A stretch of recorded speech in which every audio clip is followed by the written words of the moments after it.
You are listening to the Critical Mass Radio Show, Orange County's business talk show, focused on exploring topics of interest to CEOs who are leading middle market companies.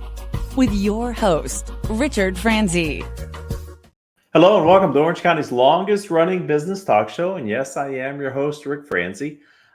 We have a great show planned for you today. Why do you ask? Fair question. Because Raghu Bala is our guest, and he is the CEO of Synergetics.ai. Raghu, welcome to the program.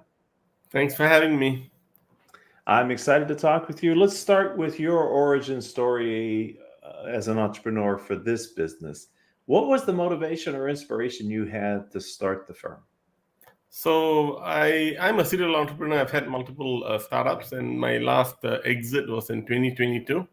We sold our company to a Bay Area company then, and then I had to transition and be over there for about a couple of years. And when that got moved on, I already planned to start something in the AI space. So I actually teach AI courses for MIT Sloan on an online platform called 2U, and I've been doing that for about 7 years.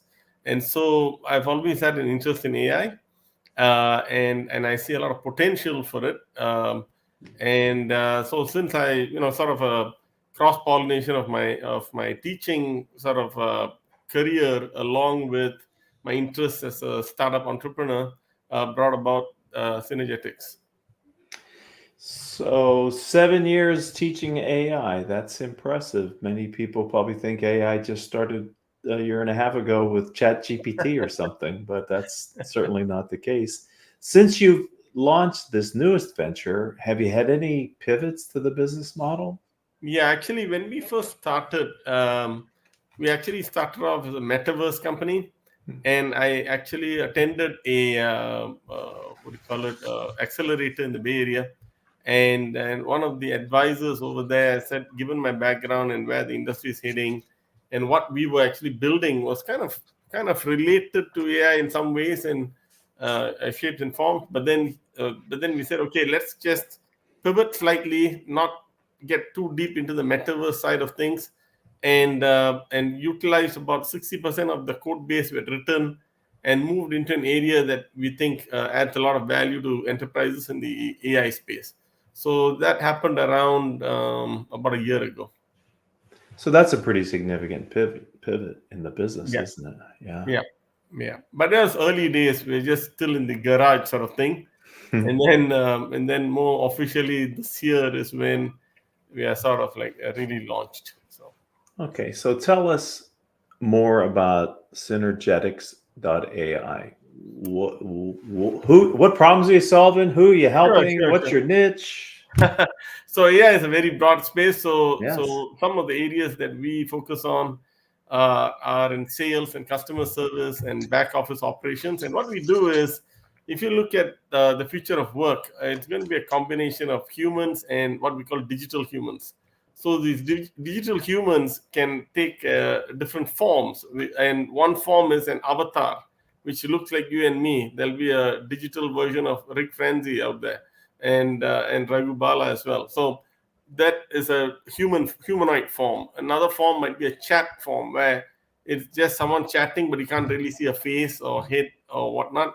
Another form could be in the form of something you can embed into a device. So, for example, if you say, "Hey Siri," and there's someone called Siri responding to you, you can imagine what Siri might look like with the voice and all that. But it's a chip, right? It's not really a humanoid form. You just hear a voice. So you could have it in that form. So there are many forms in which AI can manifest itself.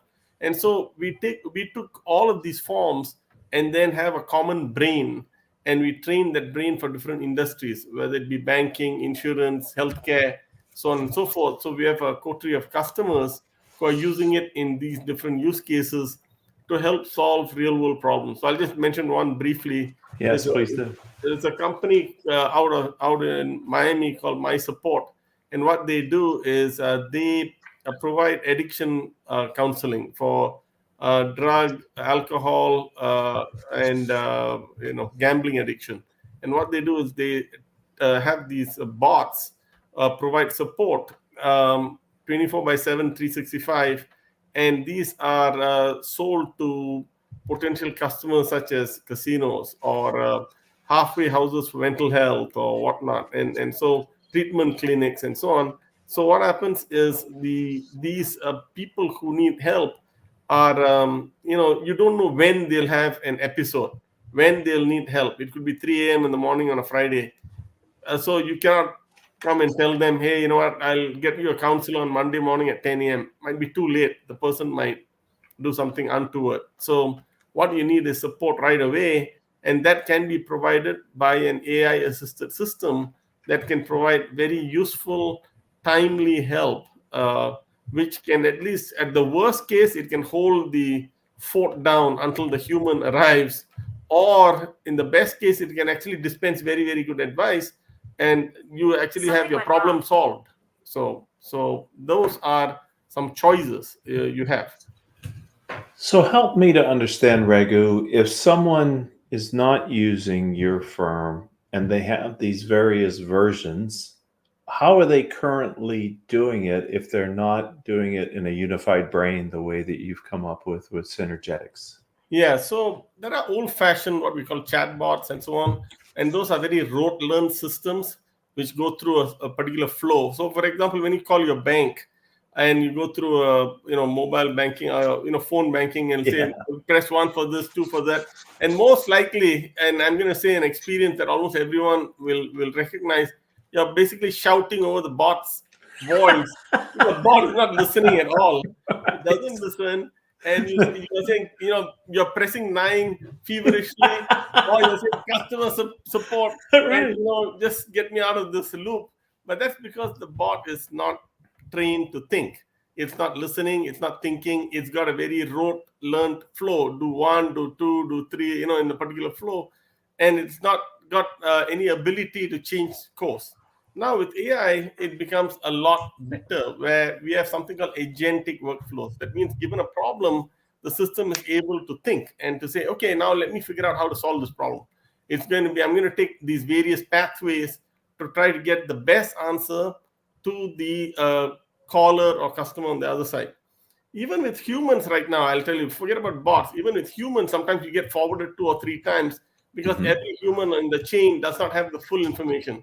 The benefit of AI is that brain that I'm talking about can combine the skill sets of 2 or 3 even humans who are in different departments. It can have the sort of a compendium of all their knowledge in one place, so you don't get forwarded and those types of things. So it's really helpful.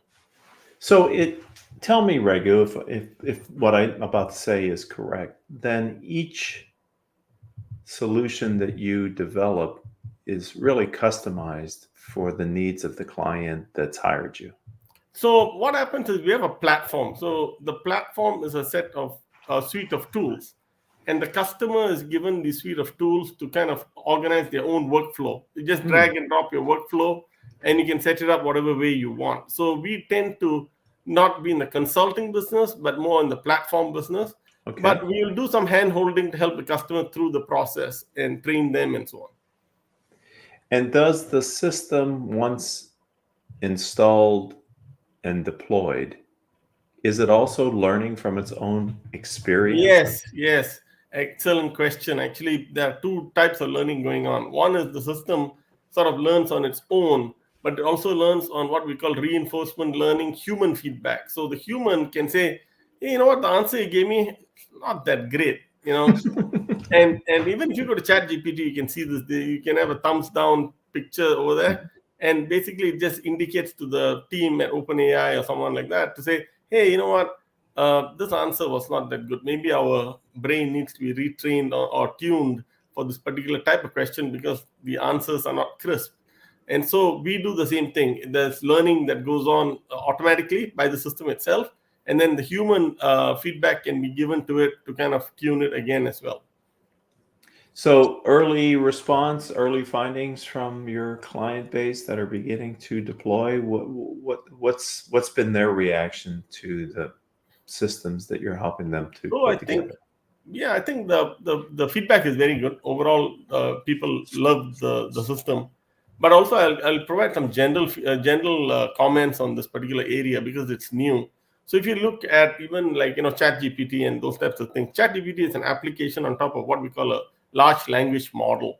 And this large language model, if you looked at the press last year, every other week someone was coming up with a bigger large language model and one-upping each other. Okay, but that is good if your brain is supposed to answer a wide array of questions in a wide variety of topics like art, science, geography, math, history, whatnot. So if I'm entering my brain into the Jeopardy TV program, then I'll need this kind of brain. But then if I am narrowly focusing on one particular area, so one example is Moderna, the vaccine company. They published something recently. They said they had 750 LLMs. And I can only imagine some of these LLMs are focused on specific problems, like combining two molecules, and they are in the RNA field. So they want to combine molecules to see whether the efficacy of this particular concoction is good or not, for instance. That type of a brain, which is very narrowly focused, or the types of brains that we are building for insurance companies or healthcare companies, which are very narrowly focused, don't need to know that the LA Lakers won so many basketball. It's got no relevance at all. So you want to narrowly focus. So there's large language models for broad problems, and I would say small language models are narrow and deep language models for certain types of other class of problems. So this has been a sort of like aha moment for the entire industry. A lot of people have gone and said, oh, the first way of doing things, it didn't quite work. We had to tune it and so on. Now let's go this other direction and get a better set of results. So that learning is, industry-wide right now, and we employ some of these techniques, and there are many, many techniques. In fact, we are putting together a kind of a encyclopedia of different techniques to use for these types of problems. Because as humans, we do so many things on the fly, we don't even think about it. Some of our learning is from past memories that we have, but some are from sensory input. If I go and touch something hot, my hand immediately moves away, and I feel that there's a sort of a danger to me or something, right? So we take sensory input, we take past memory input and think, wow, last time I did this, I saw an email like this, it was a scam, so I better not answer this again or something like that. That's not because of sensory input, but you have memories of previous examples. There is, okay, you know what, this looks something shady. Things like that. So we learn in different ways. In the same way, we are almost trying to teach the machines to think along those same lines, to use patterns of different types. So as a serial entrepreneur, Raghu, how excited are you about the businesses that can be built upon the concept of artificial intelligence? I think it's very early days still, but very exciting. A lot of possibilities. I mean, for those who have been around the first internet boom, this would be equivalent of, like around 95, 96, early 95, 96 period. And then you saw that sort of like started to get a lot of, head of steam, and went all the way up to 2000, 2001, where there was tremendous innovation, lots and lots of new businesses, lots and lots of new types of jobs, all sorts of things that we never imagined before happened during that period, right? We experienced, those who were around that time know what I'm talking about. Same sort of thing is happening now and will happen for the next several years. I'd say the rest of this decade, because there's so much innovation. In fact, I have a friendly bet with my wife that that by this decade, 2030, there will be bots that you can buy at Costco and you can bring home, and the bot can just charge itself and fold your clothes and do your wash and be a domestic helper, and that will be available at a inexpensive price, just like a vacuum cleaner, $200-300. You buy one, and there'll be different models, smarter ones, less capable ones, whatever it might be, and every home will have one of these. I'm almost betting that'll happen, because that's how fast things are moving. You heard it here first, people, on Critical Mass Business Talk Show. Raghu Bala has predicted the future, and it's exciting. I'm wondering, shifting gears a little bit, Raghu, Has there been a piece of business advice that you personally have found valuable that you could share with our audience, kind of pay it forward? Sure, absolutely. So I think, being an entrepreneur is a very, very challenging and difficult task. It's not for everyone, and it requires a great deal of tenacity. And also, you asked me a question about pivots and so on earlier, but this, what I'm going to say, is the opposite of pivot. Pivot means you are changing direction, but a lot of times it's almost like you're getting a lot of distraction and a lot of input, a lot of things people are telling you, hey, this person did this, or that company took off, or those people raised money, or whatever, and you have to almost like put your blinders on and say, la la la la la, I don't hear any of these things, I'm going to go my own path. And so you have to stay the course, and staying the course, it sounds very easy, but it's not easy, because a lot of times we get lots and lots of distractions. We have to kind of like push them away and saying, okay, I really have a vision, I really know what I want to get done, and keep marching forward. I know at some points, it's contradictory to say this, but you'll have to make some course corrections here and there, but it's not like wholesale swerve left or swerve right, but it has to be, you have to stick to your guns and stay your course. And in startups, where the domain is changing quite quickly, like tech, it's a challenging thing, and I would recommend a lot of people just stick to their guns, because quite often, if you're an entrepreneur, you know what you're doing, especially very likely than not, you have to just drown out the noise. Yeah, and sometimes that noise comes with dollars and strings attached to it, right? That's true too. I mean, I've had venture money in my last previous startups, one of which where the VC was asking me to do things which were kind of like contradictory or parallel to what we were doing, and I was like, really, you want us to do this, which is nothing to do with what we are doing or building? And so you have to sometimes politely say no, and once in a while we'll acquiesce, but if too many times that comes about, it becomes difficult, just challenging to stay your course. So Yeah, and I think that's a shareable experience as well for other entrepreneurs who are needing seed capital or first or second, some level of investment. This concept of smart money in the area of AI can really be challenging, because it's such a new frontier to really understand who can help guide you and be your partner versus someone who's maybe not that conversant, but wants to get into the market. It's got to be a challenge as well for an entrepreneur, not to take the wrong kind of money.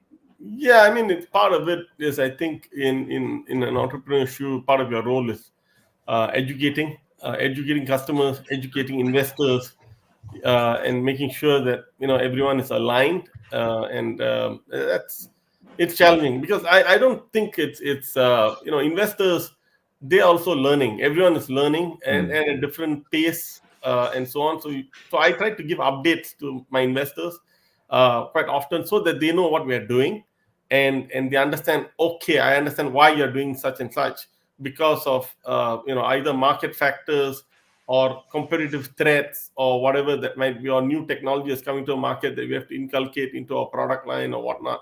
So there might be a number of different reasons why you do that, but educating all of your stakeholders is important, very important. Mm-hmm. So let's shift and focus on the future, Raghu. So what's your vision for this business, and where are you taking it?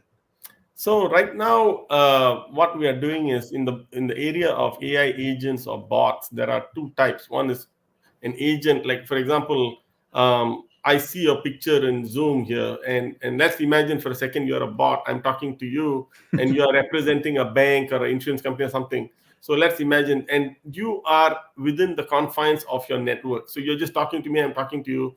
That's an AI bot. Now, what's going to happen next? And those who already know, in the news, you have autonomous cars, you have autonomous trucks. In fact, there's an option for your pizza delivery to be autonomous for Domino's. If it comes to your area, it can drive up and without a driver and drop it off and go. My area doesn't work because I live in a hilly place. But my point is, this when a bot becomes autonomous, it's on its own outside of the network. It's going out and doing things on its own. Now that's a different type of bot. And when that happens, the bot now has to have extra capabilities. So our business model and plan is actually a twofold plan. So first part is these agents that we are building for enterprises and so on that would converse, solve problems on the fly, either verbally or spoken or written or whatnot. The second portion is to make these brains for autonomous agents, and these agents can interact with other agents. They can identify themselves, they can pay each other, have economic transactions, and so on. So, for example, your twin could be doing a deal with my twin, and that might sound weird to you. A little.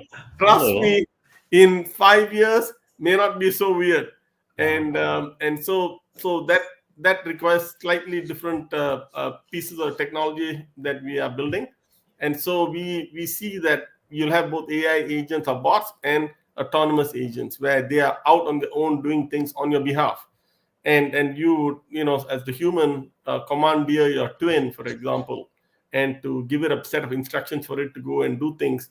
And it can be doing things while you're enjoying Netflix at home. Oh. Yeah, there are many days I would love to have a digital twin. So, Raghu, you got me excited about the future. If someone would like to connect with you on LinkedIn and learn more about your firm, how do they do that? So on LinkedIn, it's fairly easy. If you put Raghu Bala, I show up pretty much towards the top. So fairly easy to reach out to me. And then it's, I think, linkedin.com/in/Raghu Bala. So that's my handle, and you can reach me there.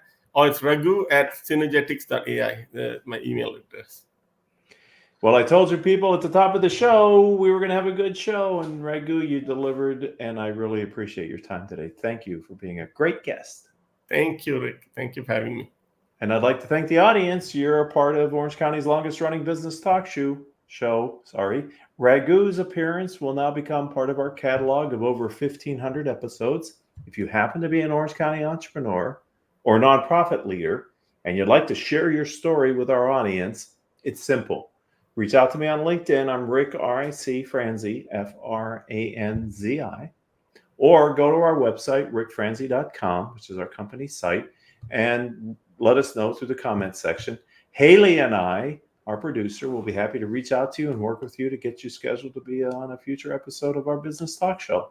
Until we all have a chance to be together again, I hope all of your business decisions will move your company in a positive direction.